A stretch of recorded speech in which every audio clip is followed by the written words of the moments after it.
Isang mapagpalang araw po sa inyong lahat. Ngayon po, pagninilayan natin ang Ebanghelyo ni San Lucas, chapter 6, verse 12 to 16. Sa ngalan ng Ama at ng Anak at ng Espiritu Santo. Sa gospel na ito, si San Lucas po kwento sa atin na si Jesus ay pumanhik sa burol para magdasal. At nagdasal po siya magdamag. He prayed the whole night. Pagkatapos niyang magdasal, pumili po siya ng 12 apostol. Ano kaya ang mapupulot nating aral sa gospel na ito? Indeed, we make decisions every day. Minsan, sa mga maliliit na bagay, at minsan naman, sa mga malalaking bagay. Nagdidesisyon po tayo. Minsan, sa mga confusing na kalagayan, nagdi-decide po tayo. At minsan, mga komplikadong kalagayan, kailangan nating magdesisyon. Di ko po alam kung bago tayo magdesisyon, nagdadasal po tayo. Nagdadasal po ba tayo?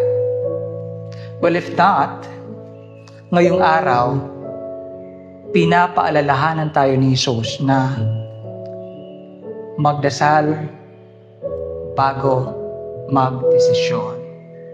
Pray before deciding. May tatanong po natin, bakit kaya? Well, naniniwala po ako na if we pray before deciding, malaking bahagi ng ating desisyon will be influenced by Jesus. Let us learn from Jesus. Let us learn from Him na magdasal po bago magdesisyon. Dumulog po sa Diyos at makinig sa Kanya bago magdesisyon. Let us make it a habit. At umasa po tayo na sana gabayan tayo ng Panginoon sa lahat ng ating desisyon. Ako po si Father Bane. Muli, pinapaalalahanan tayo ni Jesus. Pray before making decisions.